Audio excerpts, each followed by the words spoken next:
কিছুমান চেনেলে কেইজনমান ব্যক্তিৰ শিৱসাগৰত বানাক্ৰান্ত লোকক সহায় কৰা ভিডিঅ' এনেদৰে প্ৰচাৰ কৰি আছে যে আৰু কোনেও কৰা নাই, তেওঁহে কৰিছে। প্ৰতিটো ভিডিঅ' দি তেওঁ ঠিক কৰিছে, তেওঁ সাহায্য দিছে, তেওঁ আছে, সামৰ্থ্য অনুযায়ী তেওঁ দিছে, তেওঁ যথেষ্টখিনি আছে। তেওঁৰ এটা মানে এই ইমান কণনো অংশ দিয়া নাই, তেওঁ যিমান আছে। সেইবাবে তেওঁ কৃতজ্ঞতা দিবই লাগিব। অসমবাসীয়ে তেওঁক মানে সন্মানেৰে চকুৰে চাব লাগিব। ধন্যবাদ।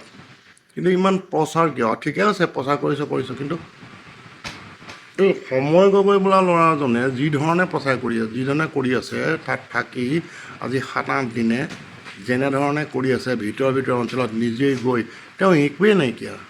এটা চেনেল আছে, সেই চেনেলটোতে তেওঁ কিবা পায় নাপায় নাজানো, আৰু ৰাইজে সহায় কৰিছে তেওঁক।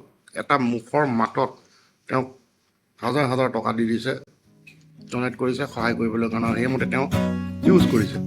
তেওঁ নিউজ কিন্তু নিদিয়ে এইবিলাক চেনেলে, তেওঁ যে এইখিনি কৰি আছে। কিন্তু কিছুমান ব্যক্তিৰ নিউজ এনেকুৱা দেখুৱাই আছে যেন বা কি তাৰমানে স্বাৰ্থ কি কৰিব দেখুৱাব বিচাৰিছে। ধৰ্ম যে এনেকুৱা ধৰ্মৰ মানুহে এনেকুৱা ধৰ্মৰ ওপৰত কৰিলে এনেকুৱা কৰে নেকি? ৰাজনীতি কি দেখুৱাব বিচাৰিছে? সকলোকে দেখুৱাওক।